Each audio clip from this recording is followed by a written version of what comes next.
Poet Rita Dove visited the office she used as Poet Laureate and then viewed artifacts from the Library of Congress's archive.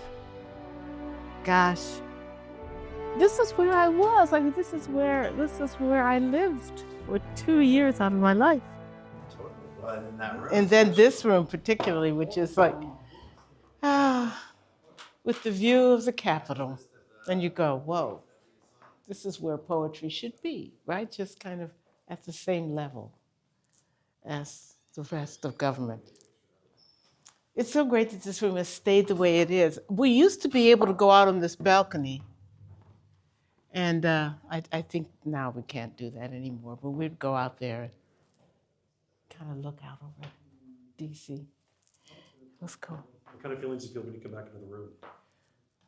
Well, it actually feels almost as if I hadn't left, because the room has been kept in that way, and it's such a inviting room in an odd way, So it does feel like I'm ready to get to work, and I say, oh no, that's not what I'm doing anymore.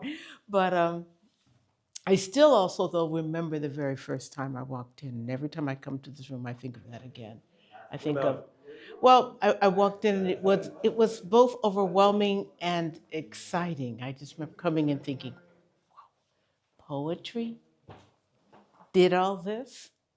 And I also remember thinking, well, you can't let them down, right? So. Do you have a fond memory of this room? Fond memories. I remember, this is odd, but I remember standing out on that balcony, which we cannot, see anymore, and looking at the statues that jut out from that balcony, and how they had put wire mesh around them to keep the birds from, of course, like sitting on them and doing all that kind of stuff. And I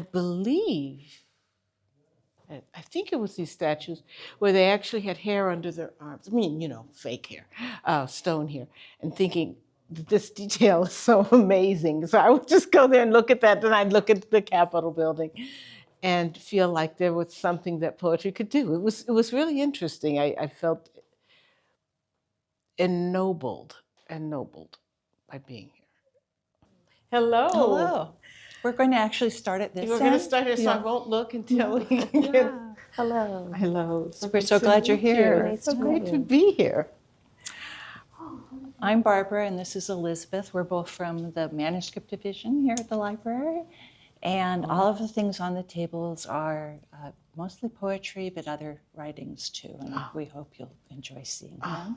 I've been looking forward to this. Good. This is so good. So the first thing you'll see, it's Walt Whitman. Oh my gosh. And two very important, the beginning and the end of Leaves of Grass. So the notebook is one of his many little pocket notebooks that he had a habit of carrying as a journalist, but he also used them to write trial lines of poetry. And these are the trial lines for crossing Brooklyn Ferry. I too have, look at this, and then the dashes, because he's not sure what to put in there at that moment. That's incredible. It is That's incredible. And it's this very famous passage about, what is the distance between us? Distance avails not. Yes. Is it 500 years or is it 1,000 years? Look at that. There it is, manners. It is. And the other thing is the 1892, it's a title page for the deathbed edition. So 1855, the very first thin, and then he revises and revises and revises and adds more poems and changes how they're configured. And the final edition he creates is the 1992, and you can see how he had meticulous control over everything. It was always revising. So all of this, the red and the yes, black, all the handwriting is him changing it and pasting it up. And then I was so moved when I read the poem that he chose to paste on the title page at the end. He dies very shortly after this in March of 1892. Oh my goodness. But it's... Come, said my soul, such verses for my body let us write, for we are one. Gosh. The notebook is all about the body and the soul. Yes. And that this is the essence of the poem. It must have the body and the soul. So he started with it. And then he also... And then he's saying, you will see me again.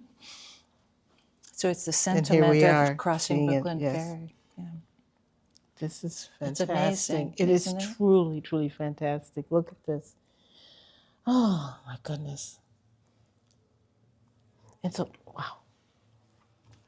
Okay, I'm speechless already. Okay, the next, Frederick Douglass. So we have a theme of revision, and as you know, he wrote 3 versions of his autobiography. Yes. So the narrative was the first, was very instrumental in moving people in the abolition movement, both the United States and in Ireland.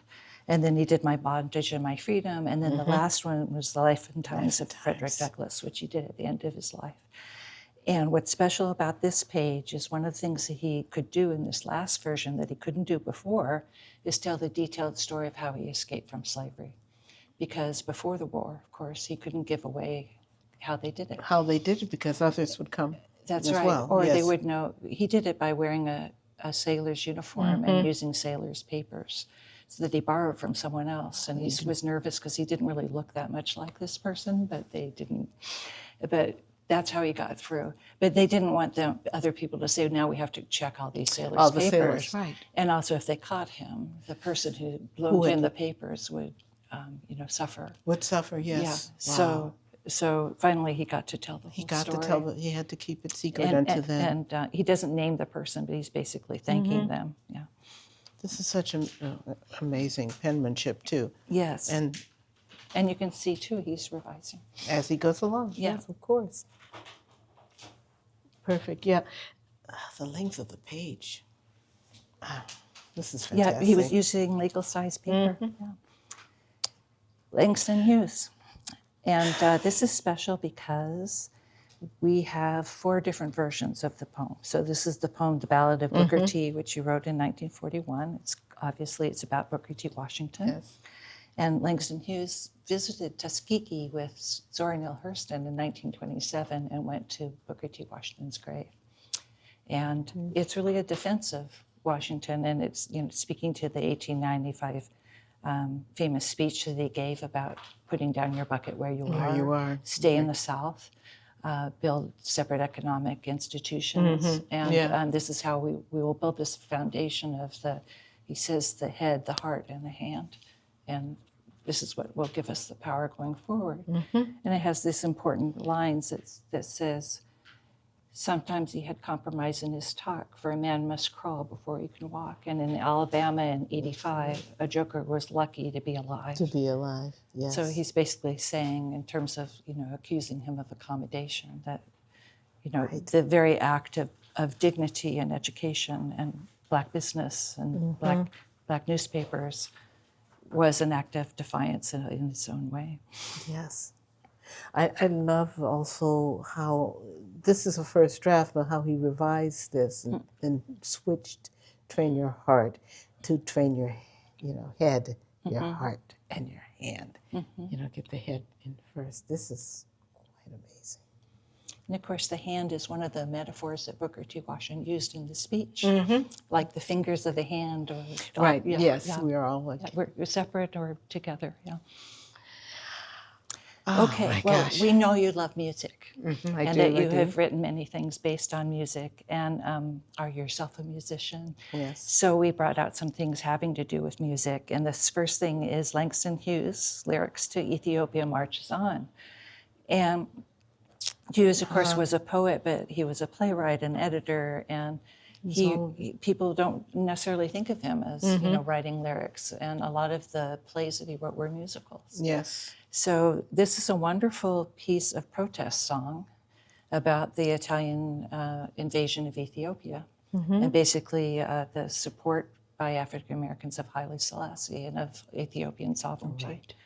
And it's another wonderful example of the many kinds of collaborations that Langston Hughes entered into and in support of African American women. So he did this with Thelma Wade Brown and Nora Holt, and they were the composers of the music and arranged the music. Yes. And they were music teachers in Chicago and also a concert singer and composer. So they were people he knew in the Chicago circle. Right. Wow. And so this is the original manuscript page. And I found this in the Ralph Ellison papers. Yeah, I was just... So it's something that Langston Hughes gave to Ralph Ellison, and Ralph Ellison saved it. Fantastic. Fantastic. And speaking of Zora Neale Zora, Hurston, yes. we have some of the plays that she wrote, and the reason we have them, they came by through the Copyright Office. So lucky us. Yes. And collaboration, Langston Hughes and Zora Neale Hurston were very close friends, and they traveled in the South together in her car, and were both collecting folklore. Right. And then Mulebone and the Falling Out.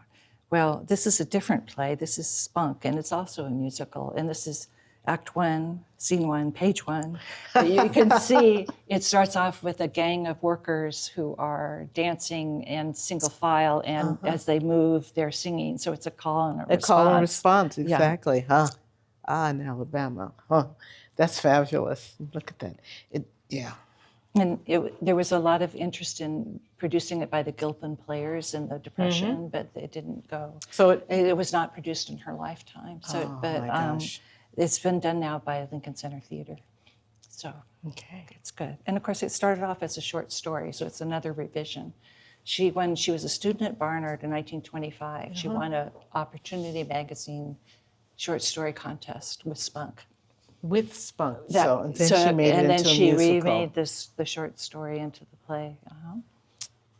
And back to Ralph Ellison. This is a poem by Ralph Ellison. So we think of Ralph Ellison as the novelist who wrote Invisible Man and Juneteenth, and the literary critic and the musician and the photographer, also a poet.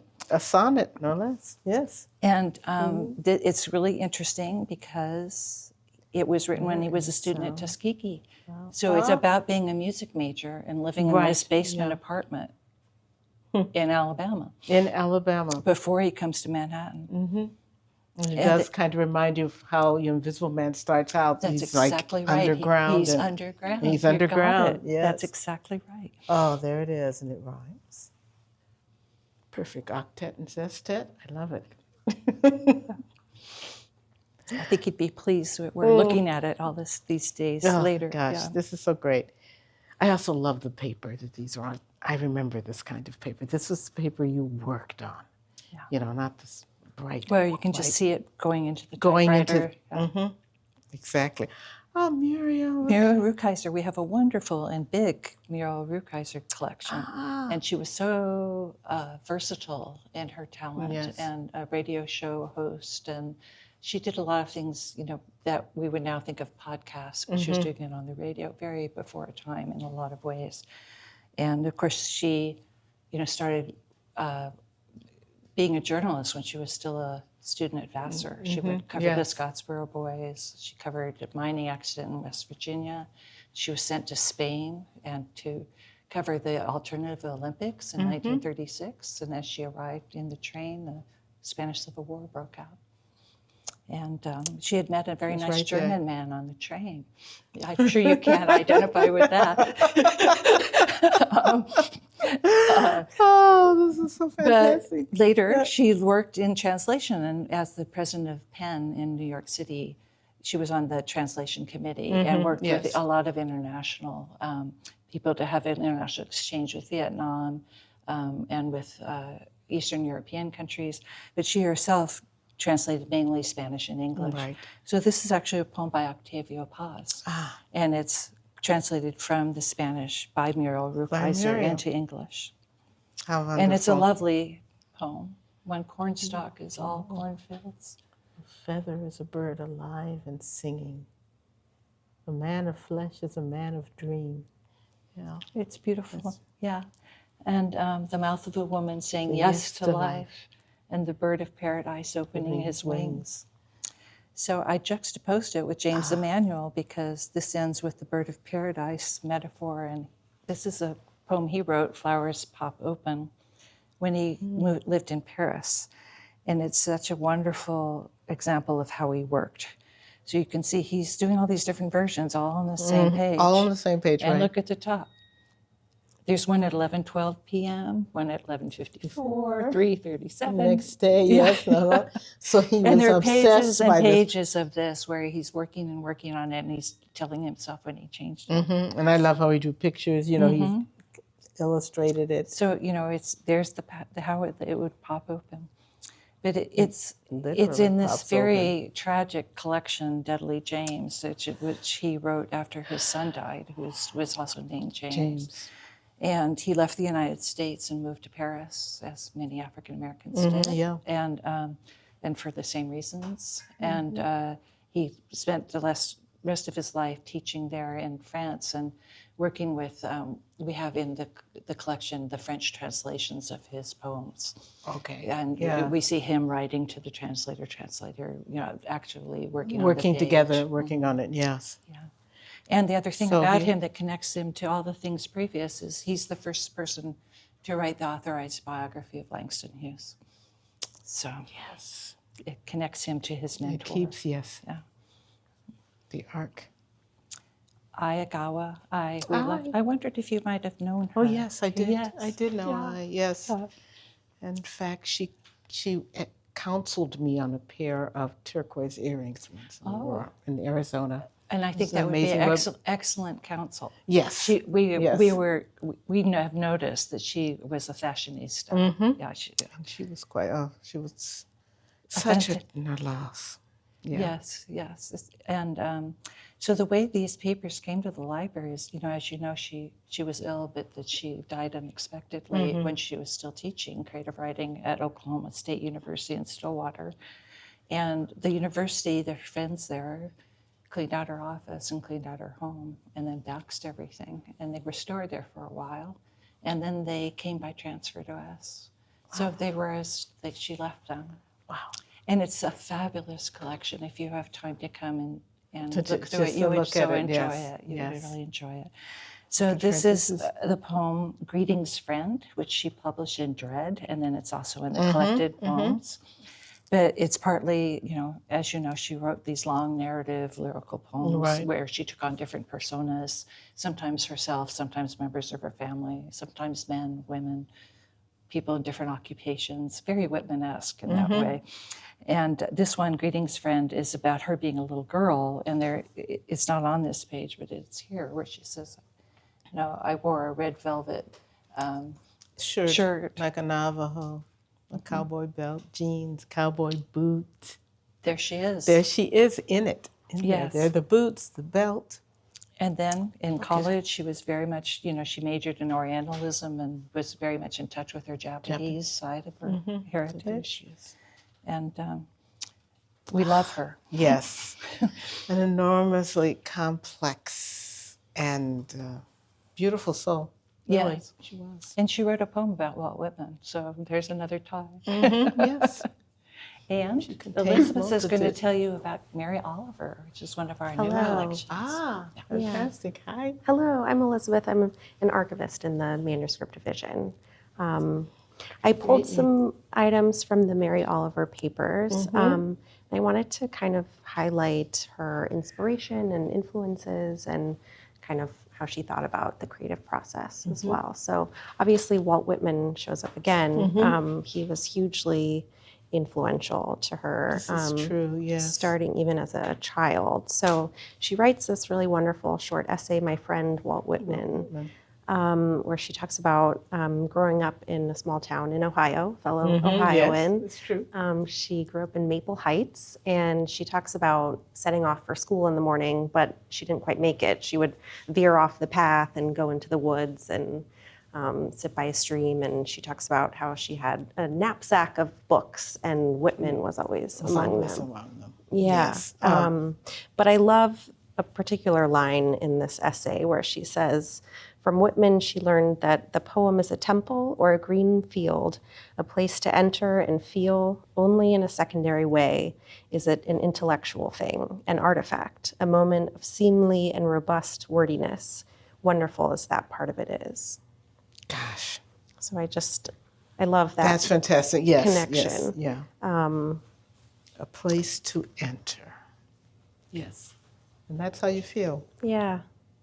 The other terrific part of the collection is we have so many photographs. So here's her, she's maybe 7 or 8. So we can imagine her there with her. She is hiding by the stream instead of going to school. Yeah. Yes. Yeah. And look at, she used the little notebook too, so she Yes. could carry it with her. Yes, so another callback to the notebooks. She again directly was inspired by Whitman and other poets who carried pocket notebooks, but there are over 130 of these notebooks in the collection. The collection as a whole is about 40,000 items or over 120 boxes, so it's really quite large. Were the notebooks all this size? Yes. So she just, Yeah, okay. and she would have a notebook and she would put it down and she might take it back up a year or two later. So the contents are not linear. Right. Yeah, But she they're would obviously- take these on her morning walks every day Makes with her sense. dogs. She would wake up at dawn and she would jot down notes about her observations, bird sightings, trial lines of poetry, also, doctor's appointments, people she had to call. everything, So yes. yeah. But I also pulled this one because she handmade some of her notebooks as Whitman did. So I don't know, it looks like this So is that an she old. could feel physically attached Yeah. to it. May I touch it? Sure, yes. Oh, Yeah. So she did this by hand? Yeah, so you can see kind of the hand stitching Yes, on one okay. side of it.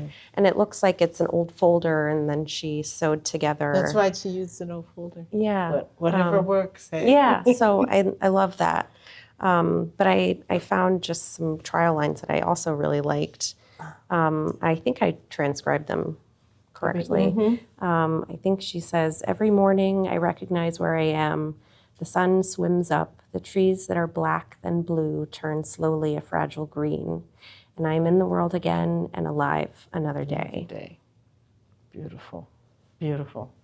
There it is, written down without. Yeah, and you can just leaf scratch. through her notebooks and it's like every other page is something amazing like Something amazing, right? that. Yeah, Gosh. yeah. Wow, now why is this torn out? And then, Okay, so there's a story here, and this is kind of a unique part of the collection. You would think that there would be many, many folders of drafts of individual poems, Right. but for some reason there aren't, and she famously didn't keep drafts. I read in an interview with you that you keep everything. Everything, And yeah. I must say, as an archivist, nothing makes my heart sing more. So please keep up the good work. But Mary, in fact, in a poem titled Papers, she offers an explanation. She says, "I have been asked lately about the disposition of my papers. What do I say? Between you and me, I do a lot of tearing up and starting fires. So I put off answering." And she doesn't say why, but this folder is kind of an anomaly. And you can see that probably she started with notes in a pocket notebook. She tore out the page. This was paper clipped to this draft. And then she would work at her typewriter, but then she would go through by hand and rework all of the lines. And there's copies and copies of her really working at it. So Wow. So this is all one poem. Yes. This is a draft of, and Of that's a single very unusual poem. for her. Yeah. yeah, I mean, it could have been her usual process, but we don't have material evidence of it. So Right. was this unique for her? Was this the only poem that she, worked on it in this way, or is this just the only existing? The one she forgot to burn? Yeah, it escaped it escaped the fire. fire. Yeah, Wow. Look at that. yeah. I love the computer perforation strips. Yeah. Oh, I remember that. The printouts, waiting for it to chug through. This Yeah. is beautiful. Yeah. I love this. And here is the published copy of the poem. So it was published in 1991. And Yes. I am assuming that the drafts are written around the same time. Right, yeah. So she didn't date her drafts like, No, often, yeah. And the notebooks James too aren't and Mary. dated. So, yeah, because it's hard to yeah, figure out exactly when something happened. But Yeah. that's a great mystery. it is a great mystery. Wow. So we hope that people will come and, research in the papers and can tell us. That's right. They might be able to just by the quality of the ink and which ones, which pens she was Yeah. using at the time. Absolutely, yeah.